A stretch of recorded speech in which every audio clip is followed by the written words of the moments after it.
Hello, everyone. I would like to welcome my listeners and viewers in the United States and all around the world. I am Vince Rocco, and it is Tuesday here in New York City, and a very hot one, so let's go behind the headlines and get the real story. Today, we are talking about staging and design to win. But first, this is Talking New York Real Estate. And up front today, an interior designer, a real estate developer, and a furniture retailer walk into a business relationship together. The result? Furniture for millennials and anybody else, sold via a newly debuting brand called the Everset, founded by Gavin Steinberg, the real estate developer and investor behind all of it. The Everset is a subscription furniture service designed for New York sellers or renters working in tandem with landlords and developers across the city. They design winning and captivating solutions for clients and anyone who has interest in the best solutions out there. Also today, Calder Design Group's passion for pushing the envelope while always listening to their clients' needs are what truly make their approach unique. Melanie Calder Russo's design journey began as a little girl living in Manhattan as the daughter of Nicholas Calder, a world-renowned New York-based interior designer. They work closely together with their clients to understand their lifestyle and living environment. Their mission is to create not only an elegant, well-designed and chic space, but also a livable, timeless home for clients to enjoy for years to come. Melanie was recently featured on an Open House NYC episode showcasing a 6,000 square foot duplex she designed on the Upper East Side of Manhattan. We're going to discuss that and so much more as Talking New York Real Estate gets underway on this Tuesday morning. And in the news this morning, straight from our chief economist's desk, the Fed's favorite measure of inflation rose 2.6% over the past year. Stocks were mostly down for the week, but the Dow had a 650-point gain on Friday. The economy grew much faster than expected in the second quarter. The Fed will cut rates twice this year, supposedly, according to a survey of economists conducted by Reuters. Business activity grew at its fastest pace in 27 months during July, according to the latest S&P Global Flash U.S. Composite PMI. Thanks, Greg.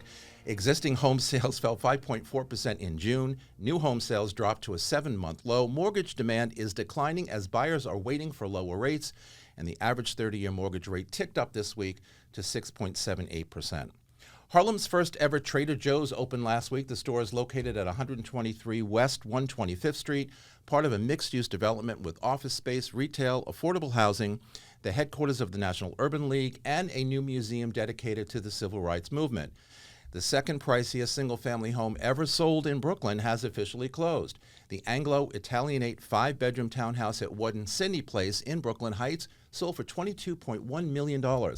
Glossier founder Emily Weiss was identified as the buyer. About a half a mile away, though, the borough's most expensive single-family sale remains at 8 Montague Terrace, which sold in 2020 for $25.5 million. And President Joe Biden last week unveiled a proposal to cap rents at 5% annually by apartments owned by corporate landlords. The plan would apply to landlords who own 50 units in their portfolio, covering about 20 million units nationwide, roughly half of all rentals.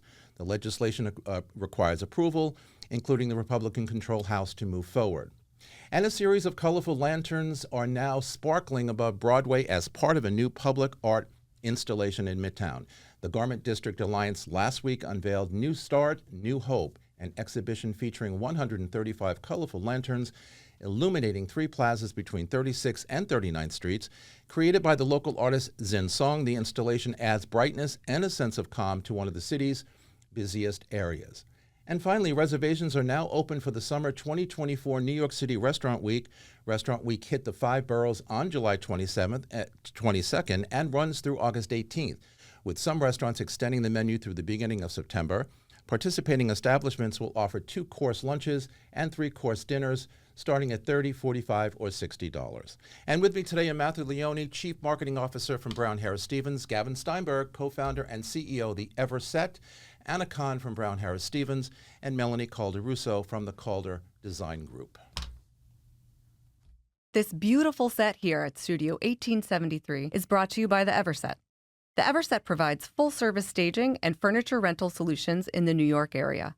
For more information, please visit us at staging.theeverset.com or email us at staging@theeverset.com to request a free proposal. Okay, so we're here today and we're going to talk about design and staging to win. here in the real estate industry, us agents and brokers, we depend on these guys heavily to help us sell our apartments. Years ago, Melanie and I were talking about this before we started the show. Staging didn't exist. Design really didn't exist. I mean, it was kind of like an empty room. You had to kind of make do with it. People would come in and say, "Where does the sofa go? And where's the TV go?" And just not have a clue. Most people do not have vision. So we're going to clarify that today. Gavin, I'd like to start with you. The Everset slogan says, "Own your life, not your furniture." What do you mean by that? Before we get into your business, Sure. tell me what you mean by that slogan. I thought that was kind of cool. Yeah, so own your life, not your furniture. It really speaks to the freedom and flexibility that furniture rental can provide. No longer are you tied down with this actual literally heavy item in your home. You can return it, you can buy it, you can swap it. You don't have to live with it at all times, and it provides a lot of freedom and flexibility. Yeah, and we're going to get into that a little bit. Tell us about the business, though. You provide a full service, staging and furniture rental solution for real estate agents or sellers or renters or landlords, whoever is in need of filling up a room. Yep. Tell us how the business works and what you provide by way of offerings. Sure. So the Everset really started as a direct-to-consumer furniture rental business, which we still offer today. And what that means is you can come to our website, residents can come to our website, they can rent furniture anywhere from 3 to 24 months. We'll deliver, assemble, and pick up the furniture for free. At the end of their subscription with us, they can renew and keep renting, they can swap the furniture in or out as their life changes, they can buy the furniture, or they can extend and keep renting. What we did when we launched, which was a little bit unique, was that we would partner with property owners and developers so that they could offer furniture rental as a service or an amenity to their residents. And it was really through those conversations and those partnerships that our staging business developed and grew, because we were talking to our partners and we kept hearing the same story, which is on the staging side, there was really expensive staging solutions. Furniture looks really nice, design is great, but not every project could justify that price tag. And then on the other end of the spectrum, you had less expensive staging companies, but the furniture and design wasn't there and the customer service wasn't great.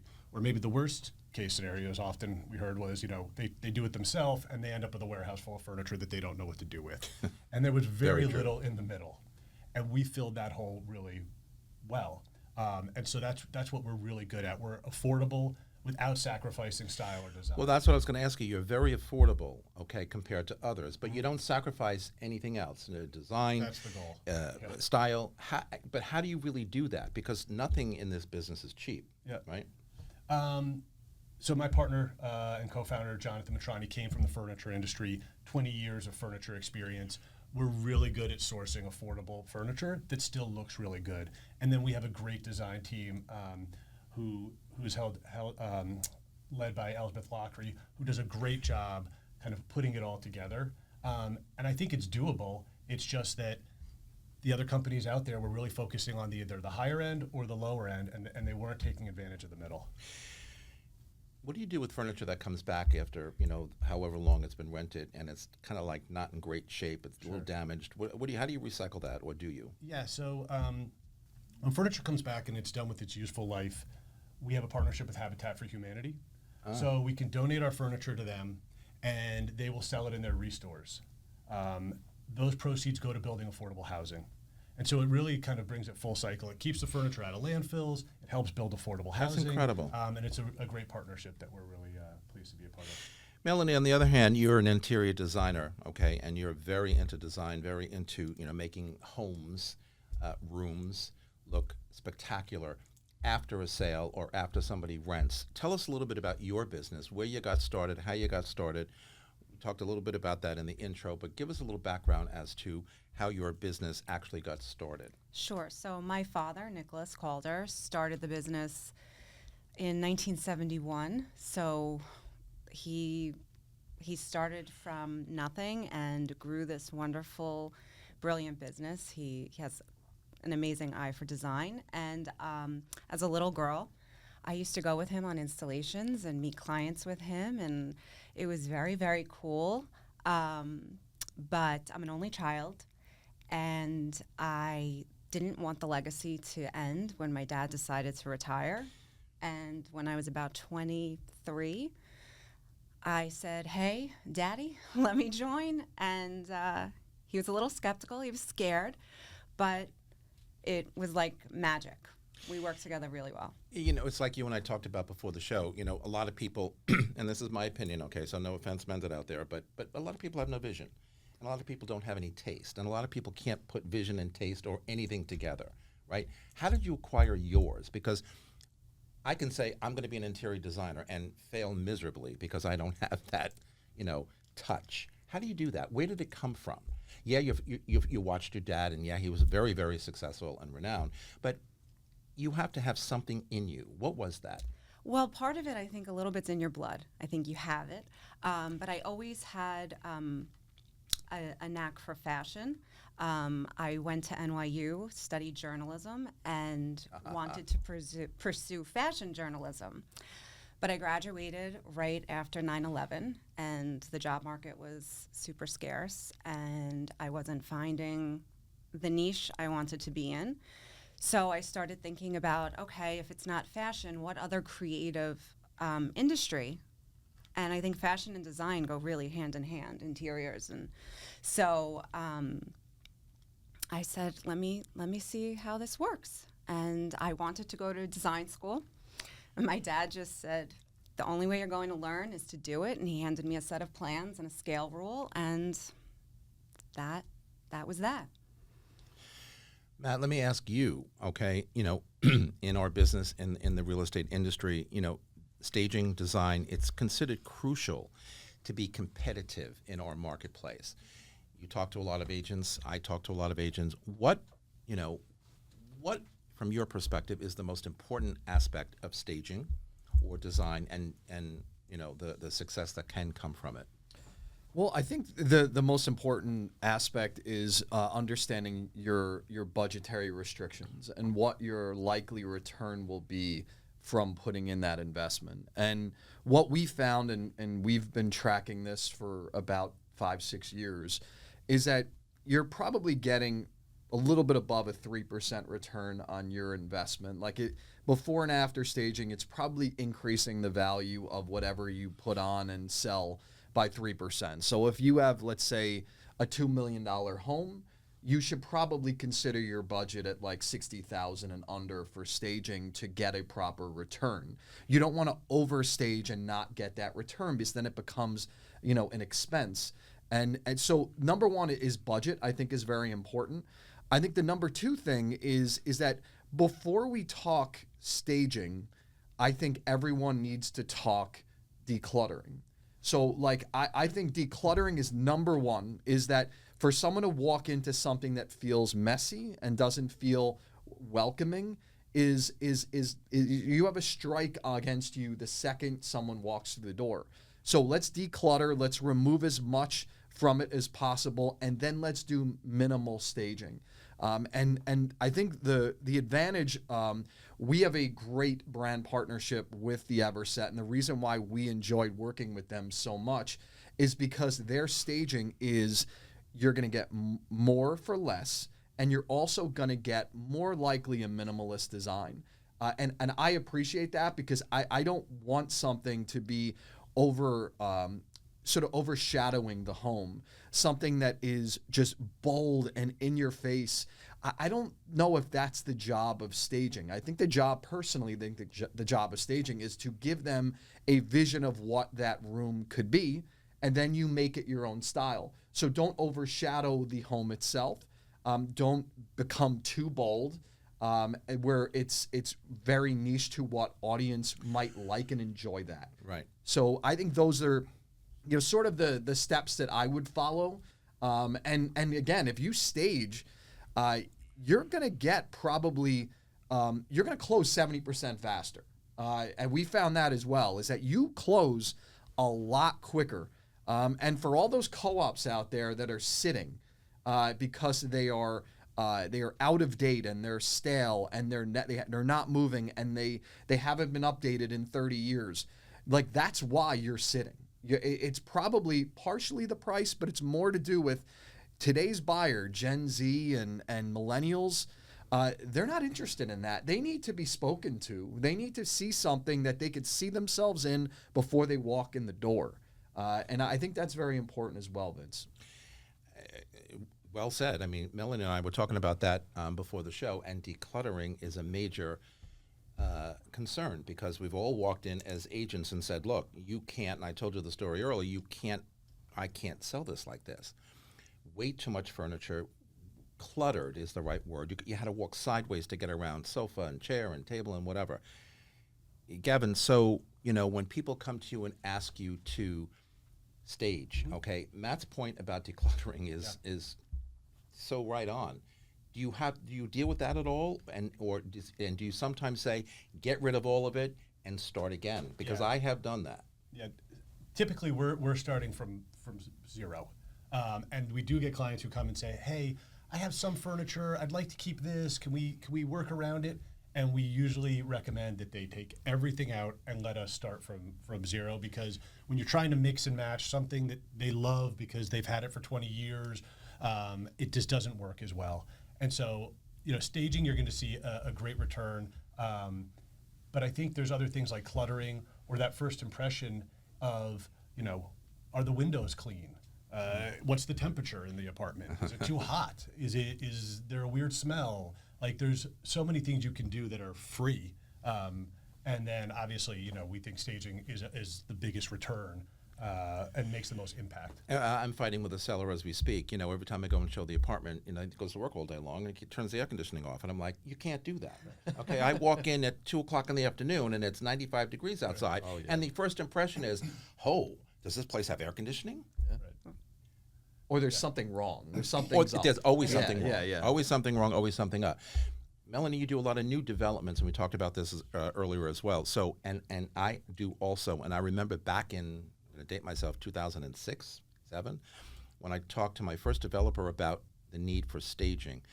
In your opinion, how does staging new developments help the developer sell better and add value to that apartment 100%. or all of those apartments? Yeah, it makes a huge difference. You see a total difference in how quickly something sells. And like we were all saying, the first impression is everything. When a buyer can come in and see something and envision themselves living there, it might not necessarily be their style sofa, right, but that makes a huge difference. And I definitely have seen an impact in the sale price. I find because, a wanted property, there will be a bidding war. People will want to fight for that. And I see a huge difference in speed of sale and price. And so from a design perspective, Matt mentioned the word bold or don't overdo. And we've all walked into apartments where, the colors are all wrong, or, purple cabinets in the kitchen and, really customized, cabinetry or whatever. Oftentimes it's a turnoff, right? So how do you get people to understand you're not going to live in this apartment for the rest of your life, okay? Everybody, I'm buying an apartment, I'm going to, die here, whatever. Well, you ain't going to die here, okay? You're going to sell it in 3 or 5 years, period.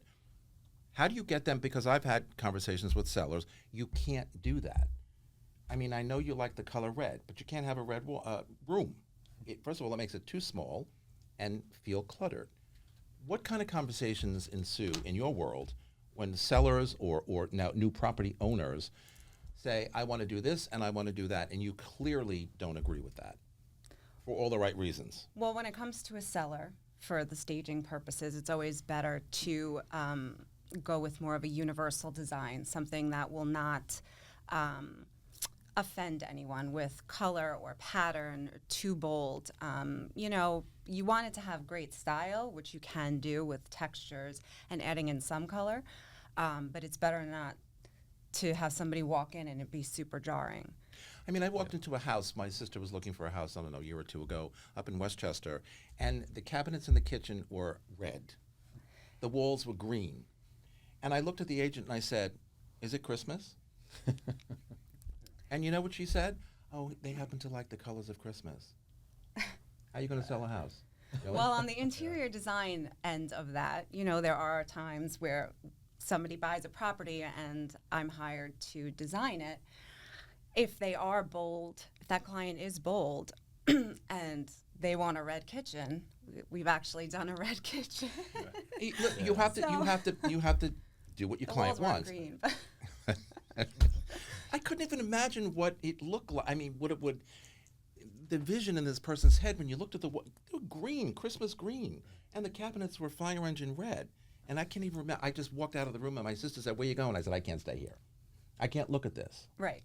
It doesn't even make sense to me." But whatever. But that's the difference between designing for an end user or designing to help sell a property. We all have to do what our clients ask us to do and pay us to do, but with our good sense and good taste, we have to kind of direct them or steer them sometimes in different directions. All right, we've got to take a break. No one's going anywhere. This is Talking New York Real Estate on the More Network. We will be right back. Don't go away. What do you really need to know about buying or selling a home? First, it's serious business. And it's complicated. There's a lot of money on the table, and emotion too. You need an agent who knows the ropes.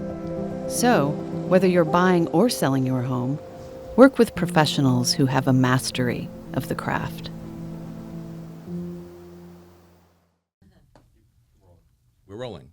All right, everybody, we are back. So, All right, Vince, I got to pause you for 1 second, Okay. if you're all right with it. I am. I'm going to hijack your show just to provide some really fun news. Segment 1, we saw something behind you that said Talking New York, and then it phased into something else. And that is the announcement of a multi-year sponsorship of your show from a premier moving and storage company, Roadway. And it's exciting to announce that on this show, because what I think is important about this is that you understand the outside world. Yes, you have 5,600 subscribers and that value this, but there are brands and companies that value you and your audience that's nice to and hear. your content and the time and effort that you put into this show 48 times a year. And I want to pause and say, you've been doing this for a good amount of years, and I know you've already shown great success, but to have a sponsorship, our first sponsorship on the network, we have several more to come, but the first one, our most valued, I want to just say congratulations on that. Well said. Thank you. Congrats. Yeah, thanks to him.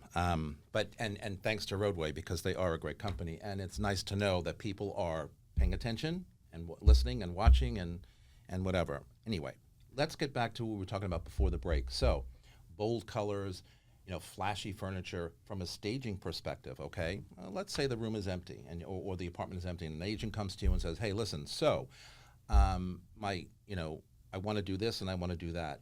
How do you handle the furniture selection?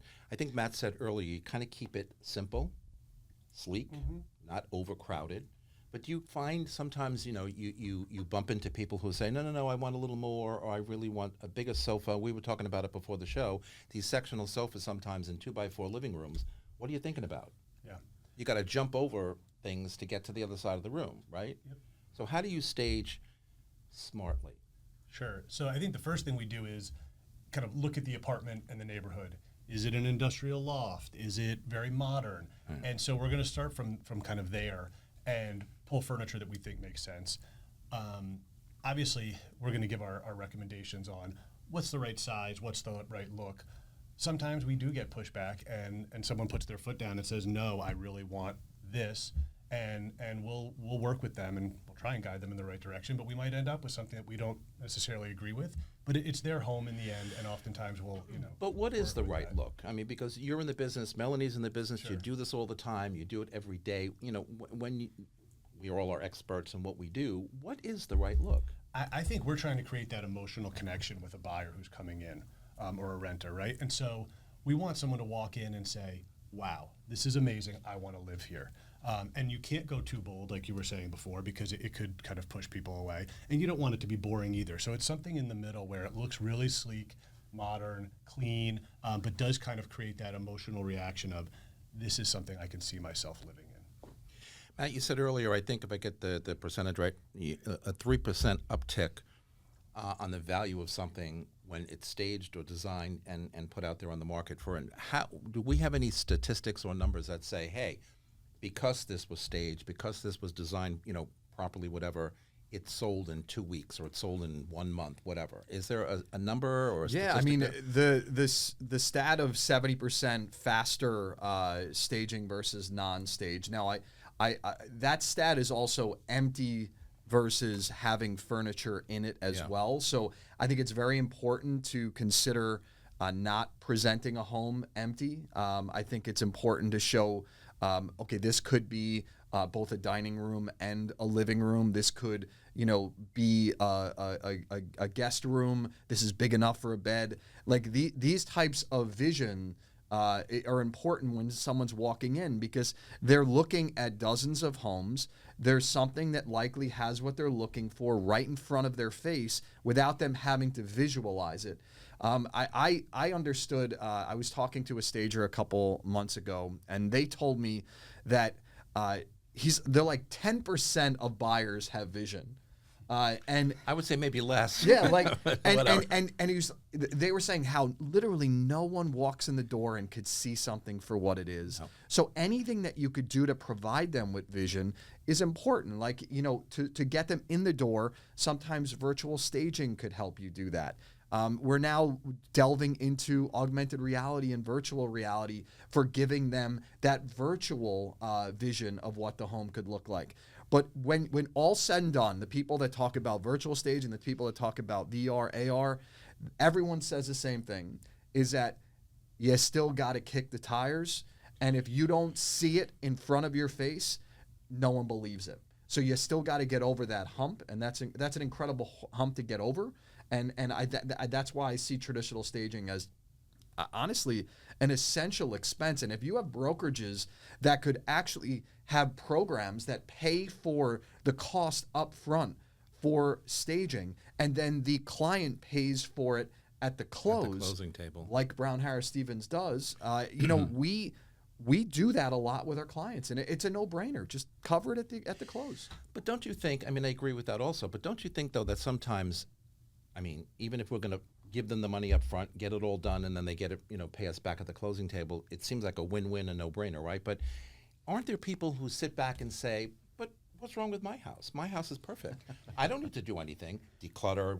Again, with this gentleman with the air conditioning situation, I walk in and there are sneakers on the floor. Sometimes he doesn't flush the toilet.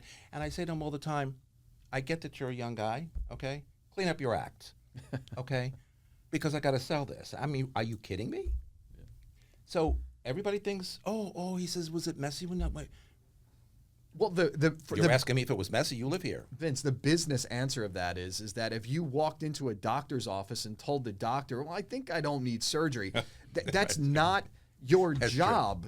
Like, you're hiring me to give you in insights and experience and professionalism and knowledge to get you the highest price. Mm-hmm. So, you're no longer living in that home. It's no longer what your tastes are.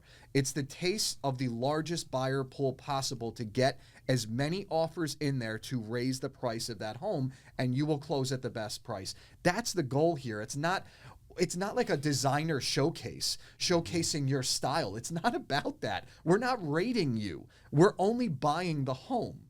So get over that, get out of the way, and let the professionals do business. But in the meantime, I was telling Melanie before the show, seller said to me once, but we still live here. And if you want to remove the sofa and the chair, and how are we going to live?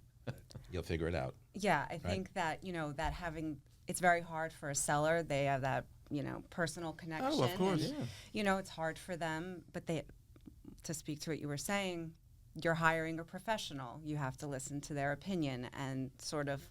And it's a temporary solution. When you go to your next place, your next buy, your next whatever, your next rental, you can, clutter it up as much as you want to. No one's going to tell you after the fact what you can and can't do. But right now, you're asking us to sell this place. You got to do it our way.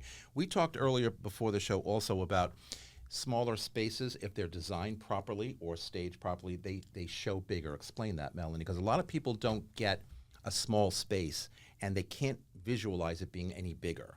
Right. What do you do to make that feel more spacious? So contrary to what people would actually believe, the more furniture in a room, the larger it does feel. Not to be cluttered where you have to walk sideways, but Right. definitely you want to make it look comfortable and envision entertaining in that space. But I do think that oversized furniture is a problem. But having someone see in a very small bedroom, let's say, that a bed and one night table fit is very important, because we all know in the city, bedrooms could be quite tiny, or living spaces that you're not sure if a dining table could fit, showing them in staging that you can fit a table for 4. You know, maybe you're not fitting that table for 12, but for 4 you can. But it cracks me up sometimes, the requirements when you're working with buyers, right? And they have to have this, and they have to have this, and they have to have that, but yet their budget is whatever their budget is, or the room count is whatever the room count is. And I say, where would you like to put a dining table for 12? Can't even put it on the patio because you don't have one. Where are you Right. going to do that? But in their mind, you know, maybe that's where they're coming from, or what, you know. Look, I come from a house, grew up in Westchester in a house, right? I live in a 1-bedroom apartment. I can't have what I had in a house. Yep. But people don't see that. And back to Matt's point before, and we talked about this earlier, if I'm showing it an empty apartment for whatever reason, they don't want to stage, they don't want to do whatever, the first thing, in new development especially, the first thing, you know, people do when they walk in is like, they're looking around, and I can rattle off the questions one after the other because I've heard them 100,000 times before, and they're looking around and like, well, so, Vince, where would you suggest you put a television? And I usually say, you got 4 walls, pick one, okay? And so he picks one, or she picks one, and it's like, okay, over there. Then they say, well, so then where would you put the sofa? You got 3 other walls, pick one. Or float it. I mean, you know, do people, I guess my question is, do people need that much hand-holding to help them pick a wall to put a TV on? Or now the TV's Yes. on the wall, and the sofa doesn't know, no clue where to put the sofa. Vince, you just jumped on something that's very important, is that you have to, in the job of a representative agent, is to limit the number of questions that person will have when they walk through that space. Absolutely. So if you say, can that fit, can it be this, there's questions that usually turn into obstacles for purchase. So what you should do is show them that it is possible because you staged it as such. And you're seeing it the second they walk in the door. One less question. Like, let's limit the questions by showing them what it could be, what it is. You see it, so it shall be. That's what's so important about that, is that investment of whatever staging costs there are is an investment in time. That person will be in that home less. They will question it less. They will be ready, willing, and able to provide an offer on that home because they believe that they could live there. And it's a belief. That's what it is. Okay, I believe now I can go and put in an offer. 100% believe. I think also not only does it help eliminate questions, but it provides opportunities in that they might not have realized you can fit something there. Yeah. And you know, in some apartments in New York City now, it's not so obvious. You know, it's small spaces, new construction. It's a column instead of a wall. Where do I put my TV? I don't quite see how it could work. So it eliminates all questions. windows. Yeah, it's all Right. windows, and so it's not always obvious. And so it helps eliminate questions. But then it's also like, oh wow, I can fit a dining table and a living room in this space. It's creative. It's creative thinking, right? But that's where the experts come in to say, "Hey, okay, I get it. You know, you're not necessarily going to understand." I get confused sometimes, and I think I have a little more taste than some of the others. But when you walk in and it's a room full of windows, you're like, "Okay, now what do I do?" Right? I mean, they're beautiful, especially if it's a view. But people get really, you know, verklempt when they're thinking, "Well, what about the TV? And I can't hang it on the window." Well, you get a credenza and you put it on top of that, or whatever it is, right? Let's talk about the differences between apartment values and the type of staging or design that might need to go into a $2 million apartment versus a $700,000 studio or $10 million apartment. How do you scale up that quality of furniture, or anything that you're going to put in there? Yeah, so we have kind of different levels of staging, and we kind of break it down internally as sort of a light, standard, and premium. And so for a smaller studio where it doesn't make sense to do super high-end staging, Right. they're not going to see that return on their return. investment. No. It doesn't make any sense. So they'll still come to us and say, hey, I still need to stage this. And so we have a product that fits that budget and that type of apartment. And then it goes all the way up. So where we can do a $7 million townhome, we'll do a higher end stage there because that buyer is going to demand it, and the property requires it. And the same on the buy side. Okay, somebody comes in, they're buying a townhouse or they're buying a $10 million apartment, and $10 million today is almost pocket change in this town. You come on board, and they want the best of the best of the best. How, where does the vision for that come from? You sit there and interview the client as to what they've already had, what they don't like, what they do like, and then put a plan together to get it done. Yes. So what I always Because tell that a to me client- seems like a lot of work. What I always tell a client, not only to tell me what you like, but what don't you like, because sometimes that's more telling. Like, what do you hate? Styles. So we like to have them send us either Instagram posts or back in the day magazine, tear outs, and kind of see their vibe, their needs. Do they have a large family? Do they have a pet? All of that plays a role. Do they entertain a lot? So, and then we kind of together, which I think working together with the client always is the best recipe, come up with a vibe and the direction, and we design from that. But everyone has a budget. Mm-hmm. Everybody. So we take that into account, and we know where to steer the job. Yeah, and Matt mentioned the budget before, and I wanted to ask though, so how often, just like cost overruns, anything that we do, building houses, whatever, you reach that budget and you know that there still needs to have another this or another that. How difficult is it to convince people, got to spend a little more money, maybe? So I mean, any renovations that I've done in my past, you get a price and you just keep thinking to yourself, okay, wishful thinking, it's going to go over that probably, and it always did. right. I mean, and that's always a tough conversation to have, right? Yes, it is. I find that when a project gets done in a shorter time frame, like a client wants to be in by a certain date, it's a summer home and they really want to be in, and we're working at that fast pace, meeting every week, I find that the budget can increase with less of a blow to the client because they see this progress and they want to be in. When the project starts to linger on the 3, 4, 5, 6 year mark, Okay. yeah. Okay. I think they start to zip up the pocketbooks a little bit more, and it's tough. It's definitely tough, but those are conversations that hopefully you have midway through and say, look, we still have a lot to go.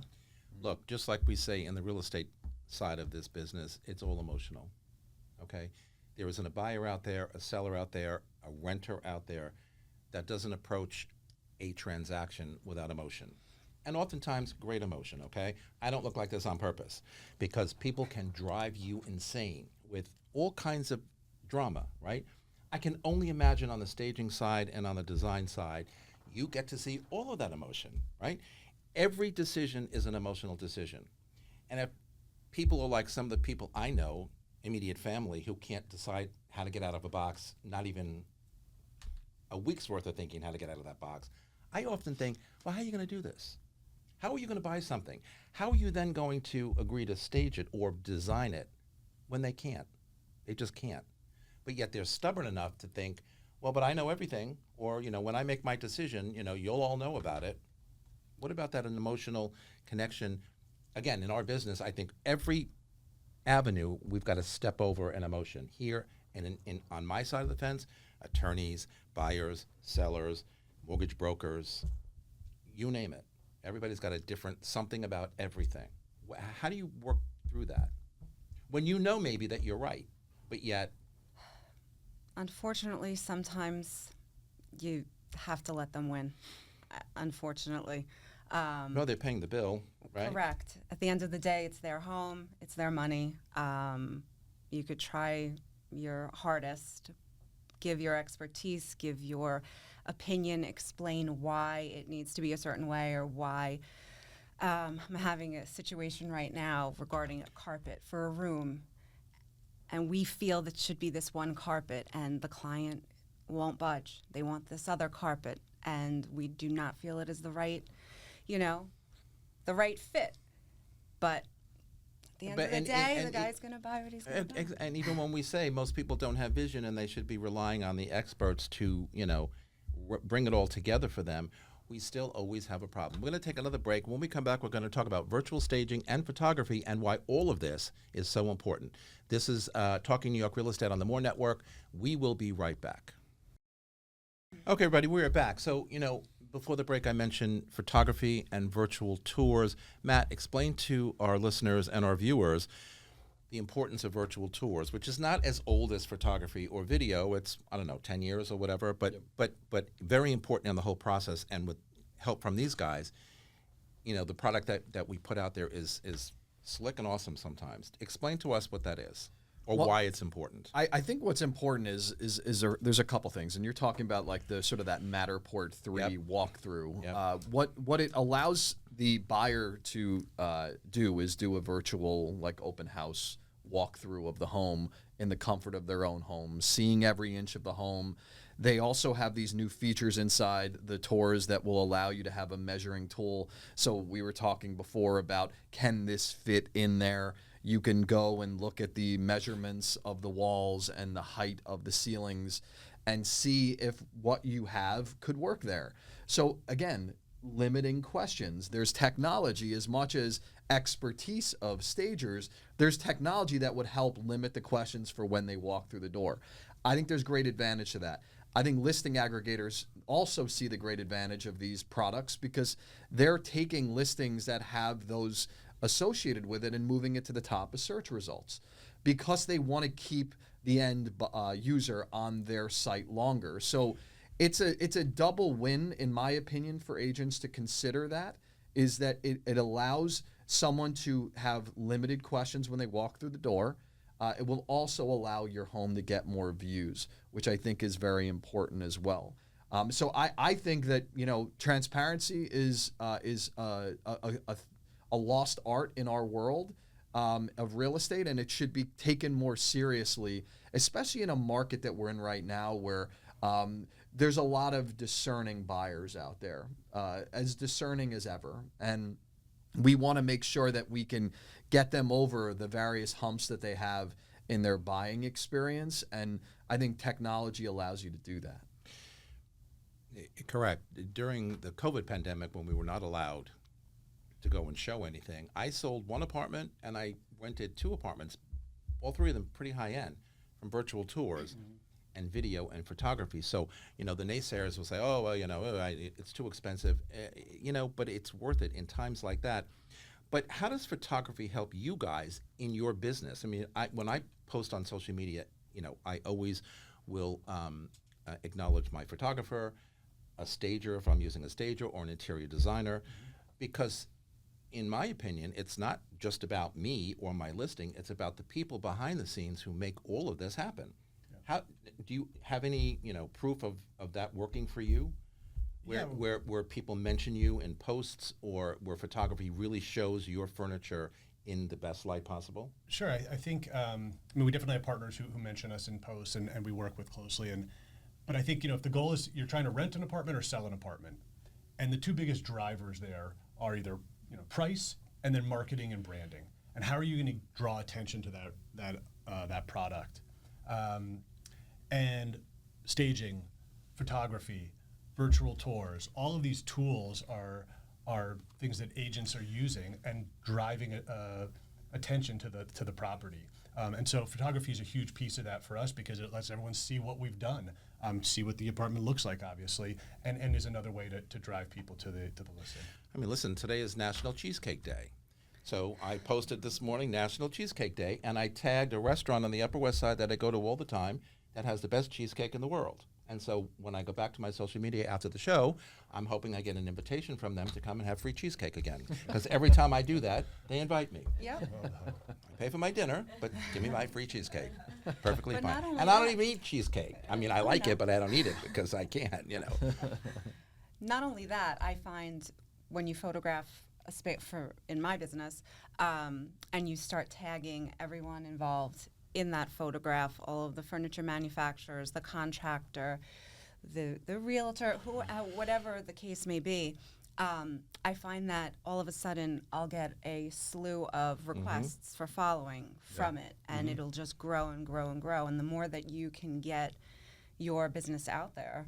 Well, I think on the side of the agent, it's increasing the perceptual value to have all of these entities behind it, all of these professionals that are showing this home the way it looks at that moment. Like you have a stager that helped in the staging. You have maybe a florist that helped in the floral arrangements. You have a photographer that helped in the visual aesthetic of it. Every one of those things is just, it's like I even say when an agent walks in the door to show a home, how they look is impacting the perceptual value of it as much as how the home looks. So everything matters in perceptual value.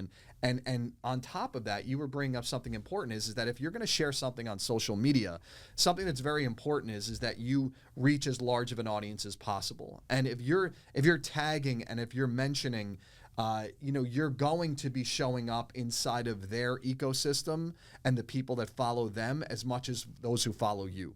So there's nothing wrong with that because it's a perceptual value gain and it's also an increase in the audience that will end up seeing it and engaging with it and sharing it. And when you're an agent and you're searching for property and you look at our systems and you say, oh, this is unstaged, that one is staged. No, which one do I want to show my client? Of course, there are a lot of things that go into that criteria, but a staged place is always going to help, in my opinion, help the sale. So the return on that investment for a seller or a landlord or an owner who's trying to rent an apartment is going to be greater because people walk in, as we keep saying, without vision. And when they see, oh, okay, that works. Oh, okay, that works. And as you and I talked about before the show, you don't have to like the style. It's really more about the furniture placement. It's really more about what fits in the space. And about scale. Talk to me a little bit, Melanie, about scale of stuff. I mean, sometimes you walk in and, as I said earlier, the sofa is bigger than half the room, or, the TV stand is bigger than the TV itself. Cluttered. Yeah. How important is scale? Scale's huge in the design perspective. When I set out to do a furniture plan, it's very important, to leave X amount of inches between the sofa and the coffee table, X amount of inches to walk around, all the other furniture. A lot of people don't realize that, but it's so important, and a few inches does make a huge difference. Oh, it absolutely does. Let's talk a little bit about, not that we want to put anybody on the spot, but let's talk a little bit about, who's more difficult to work with, the actual real estate agent or the owner of a building or the seller of an apartment, from both of your perspectives, okay? Listen, I'm a real estate agent, and I know how difficult real estate agents can be. Who gives you the most headache? We love all of our clients. Of course you do. For us, I really think it's more about the person and the industry of where they're coming from. You can find difficult people in any industry. Correct. And so I don't really see a pattern of, agents are more difficult than owners or anything like that. I think it just comes down to the person. I think honestly we have been very lucky in that we have a great client base of people that we really enjoy working with. But if you have a person who really has a strong opinion on what something should look like, it can be a challenge no matter where they're coming from. What is a typical lease for your furniture? Is it 3 months, 6 months, 1 year, 2 year? What is it? Yeah, we start at 3 months. And then, if we're doing a ground up development with 5 model units and they're leasing up an entire building, it's going to be a year long probably, if not more. And so it really just depends on the product that we're working with. Talk a little bit about the furnished rentals that are out there and how you compete with them, because I was working with a client a couple of weeks ago who wanted and decided to put it on pause for a while, but he's like, well, we're young, recent college grads. We don't have furniture, but we need a 3-bedroom apartment, for 3 of us, and we wouldn't mind a furnished place if you can find that. And I'm thinking, okay, well, I don't really do that, but okay. Or there are places where you can rent furniture on a monthly basis or an annual basis, like your firm. Yep. Do you encounter a lot of competition from furnished rentals, or does that not play? So we actually do both. We work with property owners who might say, hey, listen, I have 30 studios. I want them all fully furnished, pots, pans, bedding, towels, ready to go, move in with your toothbrush. So we'll work with developers or property owners to do that. So we do have our foot in that space also. But, you know, on the furniture rental side, I think what one of the benefits is that they can pick what they want. They want a gray sofa, blue sofa, Right. king bed, queen bed. They get to pick it versus a lot of these furnished rentals, you're just getting whatever's in there. So this provides a little bit more of a flexibility on style. But we do offer fully furnished also, and then obviously station. How flexible, are you with a client saying, I want to change out the sofa and get another one. I want to change out this and get another one. Do you do that in the middle of a lease, or does it kind of complicate things? Yeah, so we just have a swap fee. Okay. So in the first 3 days, if they want to change something out, no problem. Just let us know. We'll switch it out. I mean, because, funny side note, for about 10 years, a while ago now, I haven't done it in a while, but for about 10 years, I had a winter sofa and a summer sofa. And one or the other was in the storage room until I needed it again. So, twice a year, the moving company would come, bring the winter sofa in, take the other one out, and vice versa. And people would say to me, you are crazy. There's definitely something wrong with you, right? Yeah. So I can only imagine that there are a lot of crazies like me out there that want to do that kind of stuff.